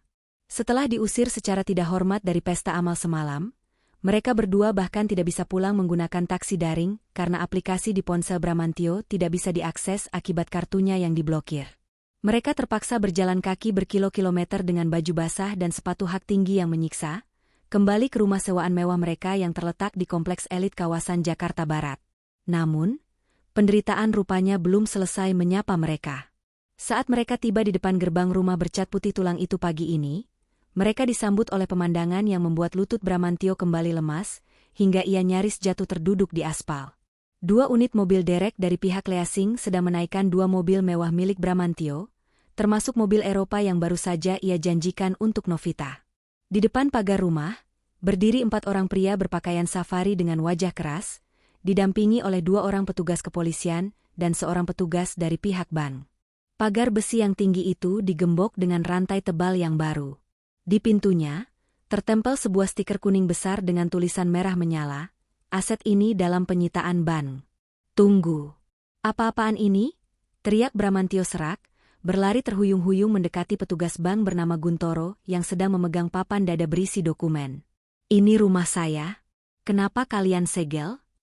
Guntoro menoleh perlahan, menatap penampilan acak-acakan Bramantio dengan tatapan prihatin namun tegas. "Maaf, Pak Bramantio. Sesuai surat perintah pengadilan yang turun pagi ini, dan merujuk pada wan prestasi atas denda penalti 500 miliar rupiah kepada anak perusahaan Jatmiko Group, seluruh aset yang terdaftar atas nama Anda dan PT Maju Logistik resmi disita oleh bank sebagai pihak penjamin. Termasuk rumah ini, semua isinya, dan semua kendaraan Anda. Tapi baju-baju saya ada di dalam. Perhiasan saya, semuanya ada di sana." Novita ikut berteriak histeris, berusaha mendorong salah satu petugas keamanan bermuka sangar, namun ia ditepis dengan mudah hingga terjungkal ke belakang. Semua aset di dalam properti ini kini berstatus sebagai jaminan negara, Ibu, jawab Guntoro datar tanpa emosi. Jika Anda menerobos masuk, Anda akan langsung ditangkap dengan tuduhan pencurian aset sitaan. Bramantio mematung. Angin pagi meniup wajahnya yang kosong. Pikirannya melayang kembali ke kejadian beberapa hari yang lalu. Di rumah kontrakannya yang kecil. Saat ia mendorong Pertiwi keluar pintu. Saat ia melemparkan istrinya ke lantai teras yang kasar, membiarkan wanita yang telah merawatnya selama 3 tahun itu pergi hanya dengan daster luntur dan sisa uang belanja yang lecek. Kini, karma itu menghantamnya dengan kecepatan cahaya, berlipat-lipat lebih menyakitkan. Ia berdiri di jalanan aspal yang panas. Tidak memiliki rumah. Tidak memiliki mobil. Tidak memiliki uang sepeser pun. Bahkan jas kotor yang menempel di tubuhnya ini adalah satu-satunya pakaian yang ia miliki di dunia ini. Ia kembali ke titik nol. Nol yang absolut. Bramantio menoleh perlahan menatap Novita. Perempuan muda yang selama ini memanjakannya dengan kata-kata manis dan pelayanan diranjang. Perempuan muda yang kini sedang duduk di aspal, merintih dan menangisi nasibnya sendiri, tanpa sedikitpun menatap ke arahnya untuk memberikan dukungan. Pada detik itu, Bramantio akhirnya sadar. Cinta palsu yang ia kejar telah menghancurkan satu-satunya cinta sejati yang pernah ia miliki. Dan di atas segalanya, ia baru menyadari bahwa Pertiwi tidak pernah berbohong. Pertiwi memang bukan seorang pembantu. Dia adalah seorang eksekutor yang merancang neraka ini khusus untuknya, dan membiarkannya masuk atas kemauannya sendiri. 3 hari berlalu sejak malam pesta amal yang menghancurkan itu. 3 hari yang terasa seperti 3 abad bagi Bramantio. Pagi itu, langit Jakarta tampak mendung, seolah mengejek suasana hati pria yang kini berdiri gemetar di lobi utama Menara Jatmiko. Penampilan Bramantio tak lagi bisa dikenali sebagai seorang mantan CEO. Jasnya sudah dijual ke pasar loak demi membeli makanan. Ia kini hanya mengenakan kemeja putih lusuh yang kerahnya menguning, celana bahan yang belum disetrika, dan wajah yang ditumbuhi jambang berantakan. Kantung matanya menghitam, tanda ia tidak tidur berhari-hari karena dikejar oleh kenyataan dan rentenir. Ia melangkah ragu menuju meja resepsionis, namun 2 petugas keamanan bertubuh tegap langsung menghadangnya. "Maaf, Pak. Anda tidak punya janji temu. Silakan keluar," ucap salah satu petugas dengan nada tegas. Tatapannya menyapu Bramantio dengan rasa curiga. Saya mohon." Suara Bramantio parau, tangannya gemetar meraih lengan petugas itu. "Tolong izinkan saya naik. Saya maksud saya mantan suami Nona Pertiwi. Tolong beritahu dia, Bramantio ada di sini. Saya hanya minta waktu 5 menit. 5 menit saja untuk memohon ampun." Petugas keamanan itu saling pandang, lalu salah satunya menekan alat komunikasi di telinganya. Setelah hening beberapa detik, petugas itu mengangguk pelan. "Nona Pertiwi bersedia menemui Anda. Lewat lift barang di sebelah kanan. Jangan mencoba membuat keributan, atau kami yang akan menyeret Anda." Bramantio menelan ludah. Lift barang. Bahkan untuk naik ke atas pun, ia tidak lagi diizinkan menghirup udara yang sama dengan para eksekutif. Ia dihinakan hingga ke akar, tapi harga dirinya sudah mati rasa. Ia hanya butuh belas kasihan. Pintu lift terbuka di lantai 60. Iqbal sudah berdiri menunggunya di lorong, bersedekap dengan wajah datar tanpa emosi. Pria tampan itu tidak mengucapkan sepatah kata pun. Ia hanya membalikkan badan dan memberi isyarat agar Bramantio mengikutinya. Mereka berhenti di depan sebuah pintu kayu jati ganda berukuran raksasa. Iqbal membukanya. Ruang kerja Pertiwi sangat luas, dikelilingi kaca yang mempertontonkan seluruh kota Jakarta di bawah kakinya. Lantainya dilapisi karpet tebal impor yang membuat langkah kaki tak terdengar. Di ujung ruangan, di balik meja kerja marmer hitam yang sangat elegan, duduklah Pertiwi. Wanita itu mengenakan setelan blazer putih gading yang membuatnya tampak sangat berkuasa. Tangannya sibuk mengetik di atas laptop, sama sekali tidak mendongak saat Bramantio masuk. Iqbal berdiri di sudut ruangan, mengawasi dengan waspada layaknya elang. Bramantio melangkah maju. Kakinya terasa seperti agar-agar. Udara dingin dari mesin pendingin ruangan menusuk tulang-tulangnya yang kurang gizi. Ia berhenti 5 langkah dari meja Pertiwi. Pertiwi. Panggil Bramantio lirih. Suaranya pecah. Barulah saat itu Pertiwi menghentikan ketikannya. Ia menutup layar laptop perlahan, lalu mendongak. Sorot matanya sangat tenang, tidak ada kebencian, tidak ada amarah. Hanya kekosongan yang membekukan. Seolah pria di depannya ini hanyalah noda debu di atas meja kerjanya. Namaku Pertiwi Jatmiko. Dan di gedung ini, kau memanggilku Nona Direktur, ucap Pertiwi datar. Mendengar nada sedingin itu, pertahanan Bramantio runtuh. Pria yang dulu selalu berteriak dan membentaknya itu kini jatuh berlutut di atas karpet tebal. Suara lututnya yang menghantam lantai terdengar menyedihkan di ruangan yang sunyi itu. Pertiwi, kumohon. Air mata Bramantio tumpah. Ia menelungkupkan kedua tangannya di depan dada, mengemis seperti tawanan perang. Maafkan aku buta, Tiwi. Aku diracuni oleh kesombongan. Aku diracuni oleh Novita. Perempuan itu yang terus menghasutku untuk mengusirmu. Aku salah, Tiwi. Aku masih mencintaimu. Ingatkah kau saat kita pertama kali merintis usaha? Kau yang selalu membuatkanku kopi, kau yang... Cukup, potong Pertiwi tajam. Satu kata itu bagaikan sabetan cambuk yang menghentikan tangisan Bramantio seketika. Pertiwi bersandar di kursi kebesarannya.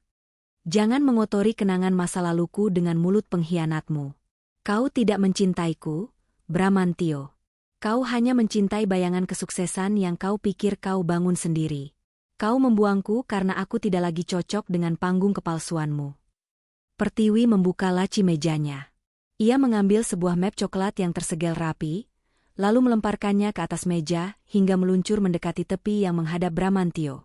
Aku tidak memanggilmu ke sini untuk mendengarkan dongeng penyesalanmu. Aku memanggilmu ke sini untuk menyelesaikan sampah yang lupa kubuang. Bramantio mendongak dengan wajah basah oleh air mata, menatap map itu dengan firasat buruk yang luar biasa pekat. Tangannya yang gemetar meraih map tersebut. Ia membuka segelnya perlahan. Di dalamnya, terdapat dokumen resmi berlogo Pengadilan Agama. Surat putusan cerai. Aku sudah menggunakan pengacara terbaik perusahaan ini untuk mempercepat prosesnya dengan alasan perselingkuhan dan kekerasan dalam rumah tangga. Jelas Pertiwi, nada suaranya sangat transaksional, tanpa emosi. Kau tidak berhak atas harta Gonogini sepeser pun, karena secara hukum, perusahaanmu dan rumahmu sudah disita oleh bank akibat utang. Kau benar-benar pulang tanpa membawa apa-apa, sama seperti saat kau mengusirku dari rumah kontrakan itu.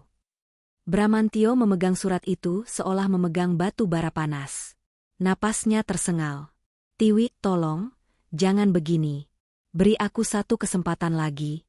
Aku akan jadi bawahanmu. Aku bersedia mengepel lantai kantormu asalkan tanda tangani di halaman terakhir. Sekarang. Pertiwi menunjuk dengan dagunya. Aku tidak mau. Isak Bramantio kalap, meremas ujung dokumen itu. Aku suamimu.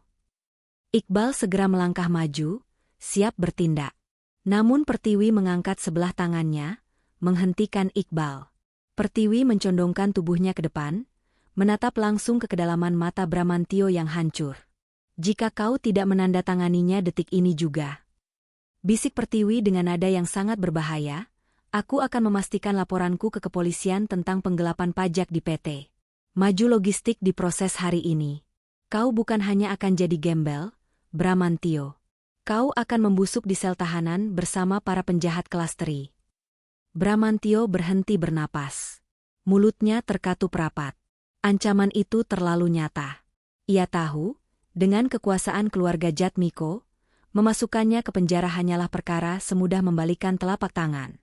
Dengan tangan bergetar hebat dan air mata yang terus menetes membasahi kertas, Bramantio mengambil pena yang disodorkan Iqbal. Ia membubuhkan tanda tangannya di atas materai. Tanda tangan yang resmi menghapus namanya dari kehidupan Pertiwi untuk selama-lamanya. Pertiwi menarik kembali dokumen itu, memeriksanya sekilas, lalu menyerahkannya pada Iqbal. Urus ini ke pengadilan, ucap Pertiwi pada Iqbal. Lalu ia menatap Bramantio yang masih bersimpuh di lantai. Urusan kita selesai. Keluar dari ruanganku. Jangan pernah berani menampakkan wajahmu di depanku lagi. Bramantio bangkit perlahan. Tubuhnya bungkuk, auranya mati. Ia membalikkan badan, menyeret langkahnya keluar dari ruangan itu seperti mayat hidup. Ia telah kehilangan segalanya. Hartanya, kebanggaannya, dan wanita satu-satunya yang pernah tulus mendampinginya dari bawah. Di pinggiran kota Jakarta yang kumuh, di sebuah kamar kos petakan berukuran 3 kali 4 meter yang pengap dan berbau pesing, Novita duduk di atas kasur tipis tanpa spray. Di sekelilingnya, koper-koper murah miliknya terbuka berantakan. Sejak diusir dari rumah sitaan, mereka terpaksa menyewa kamar kos harian ini, menggunakan sisa uang tunai yang ada di dompet Bramantio. Ruangan itu sangat panas. Hanya diterangi lampu neon 5 watt yang berkedip-kedip.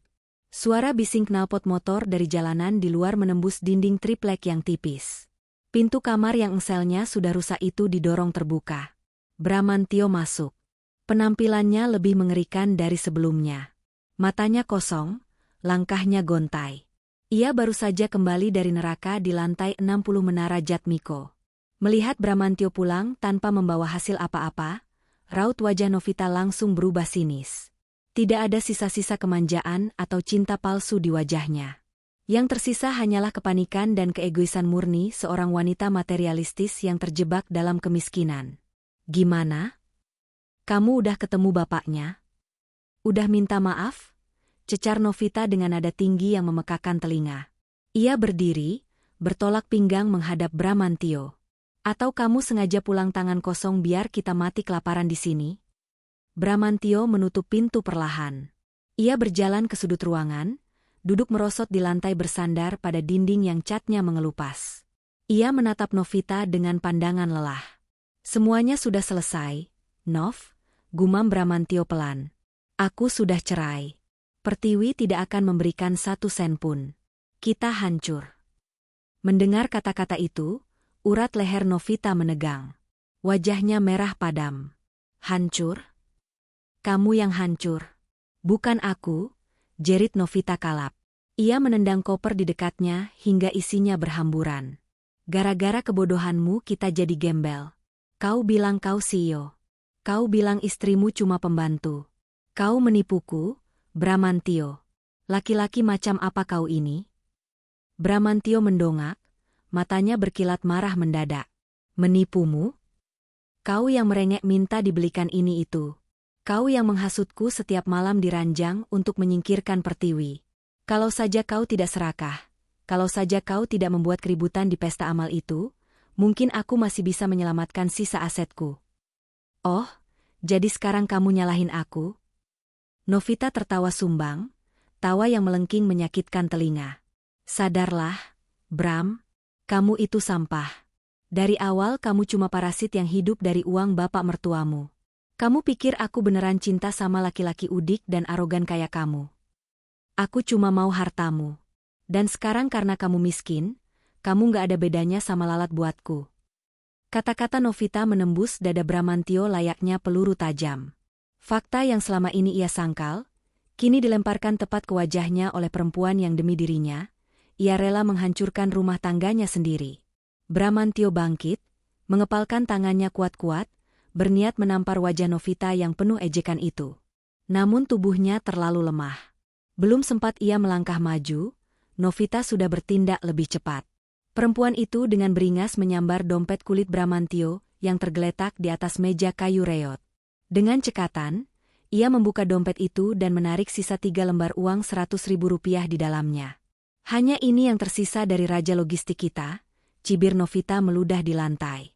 Biar ini buat ongkosku pergi dari neraka ini. Urus saja hidupmu yang membusuk ini sendiri. Novita, kembalikan uang itu. Itu untuk makan kita. Teriak Bramantio putus asa, mencoba meraih tangan Novita. Namun Novita mendorong dada Bramantio dengan sekuat tenaga. Karena tidak makan dan stres, tubuh Bramantio oleng dan jatuh terjerembab membentur lantai kamar mandi yang kotor.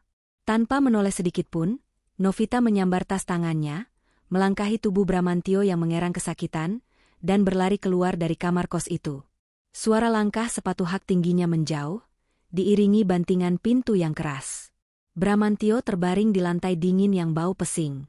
Darah segar mengalir kecil dari sudut bibirnya yang terbentur. Ia tidak berusaha bangun. Ia hanya memejamkan mata, membiarkan air mata kekalahan dan kehancuran mengalir deras. Ia benar-benar sendirian. Tikus telah meninggalkan kapal yang karam, dan kini sang nahoda tenggelam bersama kesombongannya ke dasar laut yang paling gelap. 3 bulan berlalu semenjak hari itu. Waktu yang cukup untuk mengubah lanskap kehidupan seseorang secara drastis. Di sebuah pusat perbelanjaan mewah non-elit di kawasan Sudirman, ribuan pengunjung berlalu lalang. Sepatu bermerek bergesekan dengan lantai marmer impor yang selalu mengkilap. Wangi parfum mahal dan aroma kopi dari kafe-kafe premium memenuhi udara. Di sudut koridor lantai dasar, dekat area toilet VIP, seorang pria kurus dalam balutan seragam cleaning service berwarna biru muda sedang membungkuk. Tangannya yang dulu terbiasa menandatangani cek miliaran rupiah, kini memakai sarung tangan karet berwarna kuning kusam. Ia sedang memegang lem basah, menggosok noda kopi yang tumpah di atas lantai marmer. Pria itu adalah Bramantio. Untuk bertahan hidup dan membayar hutang-hutang kecil yang terus mengejarnya, ia terpaksa mengambil pekerjaan kasar. Pekerjaan apa saja yang tidak memerlukan ijazah sarjana yang dulu ia banggakan. Karma memukulnya tepat di wajah. Kalimat kutukan yang ia teriakkan pada Pertiwi saat mengusirnya, jadilah pembantu di luar sana. Kini berbalik menjadi takdirnya sendiri. Punggungnya terasa mau patah. Bau bahan kimia pembersih lantai membuat kepalanya pusing. Setiap kali pengunjung lewat, Bramantio secara refleks menundukkan wajahnya dalam-dalam, menyembunyikan wajahnya di balik topi seragamnya. Ia terlalu malu, sangat ketakutan jika ada kenalan lama yang mengenalinya. "Heh, Bram, bersihin yang benar sebelah sana." "Masih lengket itu," bentak kepala cleaning service, seorang pria parubaya yang cerewet, dari jarak beberapa meter. "Kerja kok lelet banget. Mau dipotong gaji kamu?" "Baik, Pak.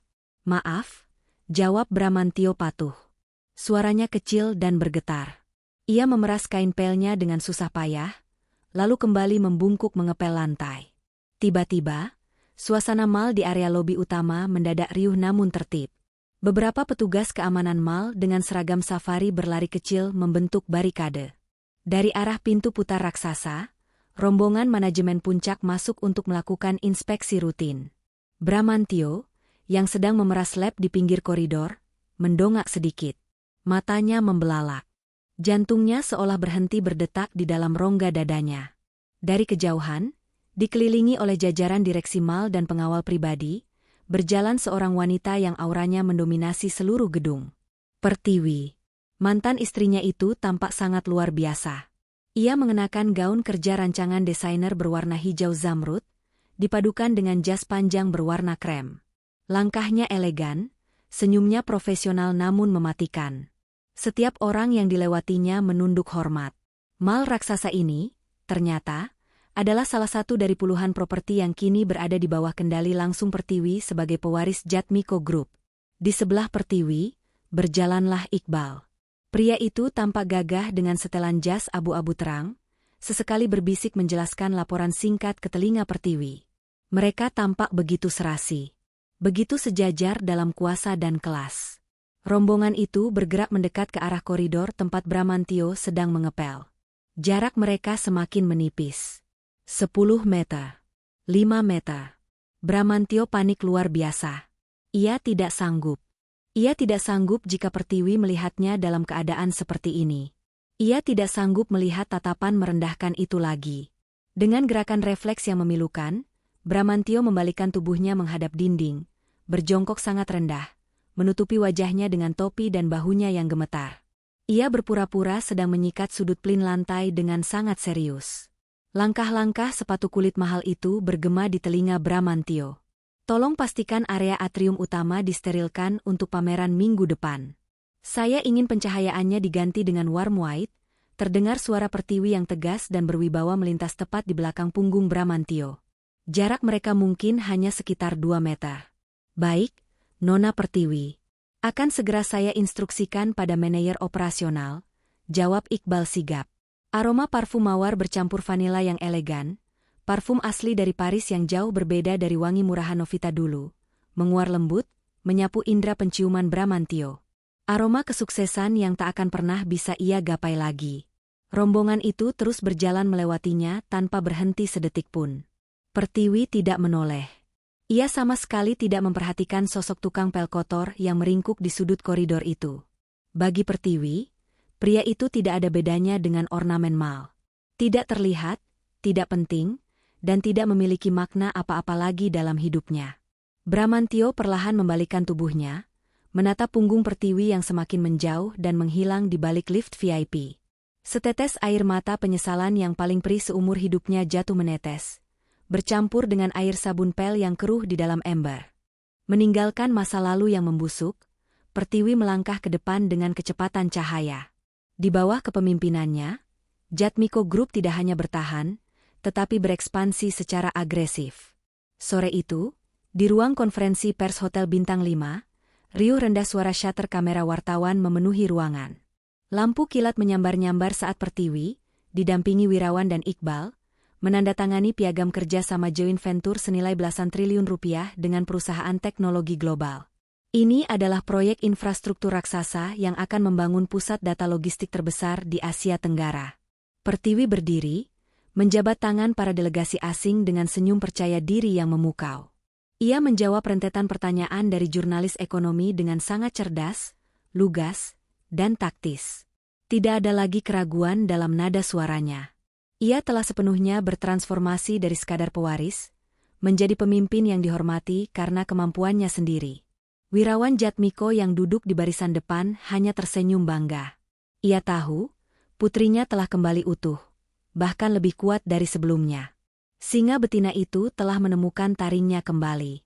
Malam harinya, setelah acara yang melelahkan itu selesai dan semua tamu undangan bubar, Pertiwi memilih untuk tidak langsung pulang.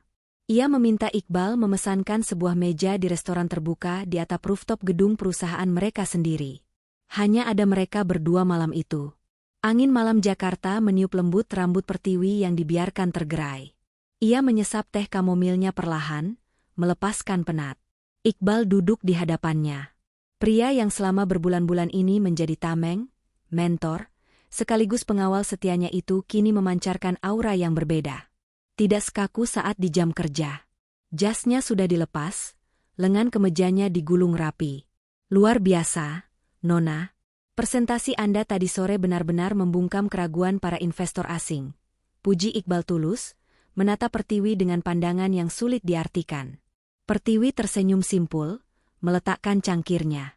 Jangan panggil aku Nona jika kita sudah di luar jam kantor. Iqbal. Aku sudah bilang berkali-kali. Dan aku tidak akan bisa melakukan itu semua tanpa data analisis yang kau siapkan sampai larut malam. Iqbal tersenyum tipis. Ia mencondongkan tubuhnya ke depan, menumpukan lengannya di atas meja. Tatapan matanya kini berubah lebih dalam, lebih hangat. Baiklah, Pertiwi, panggil Iqbal, menyebut nama itu dengan sangat hati-hati, seolah takut memecahkan sesuatu yang berharga. Boleh saya jujur tentang satu hal? Katakan saja. Sejak hari pertama Tuan Wirawan menugaskan saya untuk menjemput Anda, saat Anda masih berdiri di teras rumah kontrakan itu, dengan lutut berdarah dan pandangan terluka. Iqbal memberi jeda sejenak. Saya kira, tugas ini hanya akan menjadi tugas mengawal seorang putri manja yang patah hati. Tapi melihat Anda bangkit, melihat ketangguhan Anda menata ulang perusahaan, cara Anda menghukum orang-orang yang bersalah tanpa ragu, dan cara Anda berdiri tegar hari ini, saya menyadari sesuatu. Pertiwi menahan napasnya pelan. Jantungnya berdebar dengan ritme yang asing. Ritme yang sudah lama tidak ia rasakan. Menyadari apa? Tanya Pertiwi lembut. Iqbal menatap tepat ke dalam mata Pertiwi. Menyadari bahwa saya tidak lagi sekadar menghormati Anda sebagai atasan. Tapi, saya mengagumi Anda sebagai seorang wanita. Wanita yang membuat saya ingin berhenti menjadi pelindung bayangan, dan mulai berdiri tepat di samping Anda, sebagai pasangan yang setara. Suasana rooftop itu mendadak hening. Hanya ada suara angin dan sayup-sayup klakson mobil dari jalanan bermeter-meter di bawah mereka. Pertiwi tidak langsung menjawab. Hatinya pernah dihancurkan dengan sangat kejam oleh seorang pria. Ia pernah sangat trauma. Tapi menatap mata Iqbal, mata yang jujur, tangan yang selalu siap melindunginya, dan pria yang menghargai kecerdasannya alih-alih merasa terintimidasi, Pertiwi tahu, ini berbeda. Ini bukan cinta buta seperti masa lalunya. Ini adalah cinta yang lahir dari rasa saling menghormati. Pertiwi perlahan mengulurkan tangannya di atas meja. Iqbal menyambutnya tanpa ragu, menggenggam telapak tangan Pertiwi dengan hangat dan mantap. Pertiwi tersenyum lebar, senyum paling tulus yang pernah ia tunjukkan dalam 3 tahun terakhir. Aku rasa, aku bisa mempertimbangkan proposal partnership yang satu ini, Iqbal. 1 tahun telah berlalu sejak badai pengkhianatan itu. Pagi yang cerah di Jakarta. Sinar matahari pagi menembus kaca raksasa di ruang kerja CEO Jatmiko Group. Pertiwi berdiri di balkon pribadinya yang menghadap langsung ke Monumen Nasional. Angin pagi mempermainkan ujung gaunnya yang anggun. Di tangannya, terdapat secangkir kopi hitam yang wanginya memenuhi udara. Ia menatap cakrawala kota yang sibuk, kota yang kini menjadi saksi bisu kebangkitannya. Di dalam ruangan, pintu berderit pelan. Iqbal melangkah masuk, tidak lagi sebagai asisten yang berdiri di sudut ruangan, melainkan dengan langkah percaya diri. Ia memeluk pinggang Pertiwi dari belakang, menyandarkan dagunya di bahu wanita itu. "Selamat pagi, Direktur," bisik Iqbal lembut. Pertiwi bersandar pada dada bidang pria itu, menyesap kopinya dengan penuh kedamaian. "Pagi." Wirawan Jatmiko yang ternyata juga baru masuk ruangan itu berdehem keras dari ambang pintu, berpura-pura terganggu, meski senyum lebar menghiasi wajah tuanya. Ini ruang kerja, bukan taman bunga. Kalau kalian mau bermesraan, percepat jadwal pernikahan kalian bulan depan," goda Wirawan, melangkah masuk dan duduk di sofa kebesaran. Pertiwi dan Iqbal tertawa lepas. Tawa yang membahana dan memenuhi seluruh penjuru ruangan. Tawa kebahagiaan sejati. Pertiwi menatap pantulan dirinya di kaca jendela raksasa itu. Ia melihat seorang wanita yang kuat, mandiri, dan berkuasa. Segala rasa sakit, penghinaan, dan air mata di masa lalu terasa seperti mimpi buruk yang sudah memudar. Luka itu tidak menghancurkannya. Luka itu justru menempanya menjadi baja yang tidak bisa dipatahkan oleh siapapun. Di suatu tempat di luar sana, mungkin Bramantio masih mengepel lantai, terjebak dalam penyesalan abadi. Mungkin Novita masih lari dari satu penipuan ke penipuan lainnya. Tapi Pertiwi tidak peduli lagi. Mereka bukan lagi bagian dari naskah hidupnya. Karma telah menjalankan tugasnya dengan sempurna. Mengambil dari mereka yang tidak bersyukur, dan mengembalikan kepada mereka yang pantas memegang kekuasaan. Pertiwi memutar tubuhnya, menatap Iqbal dan ayahnya yang sedang berdebat ringan tentang jadwal rapat siang ini. Disinilah tempatnya. Di puncak dunia, dikelilingi oleh cinta yang nyata, dengan masa depan yang membentang secerah langit pagi ini. Langit tidak akan selamanya mendung. Dan bagi Pertiwi, badai telah usai.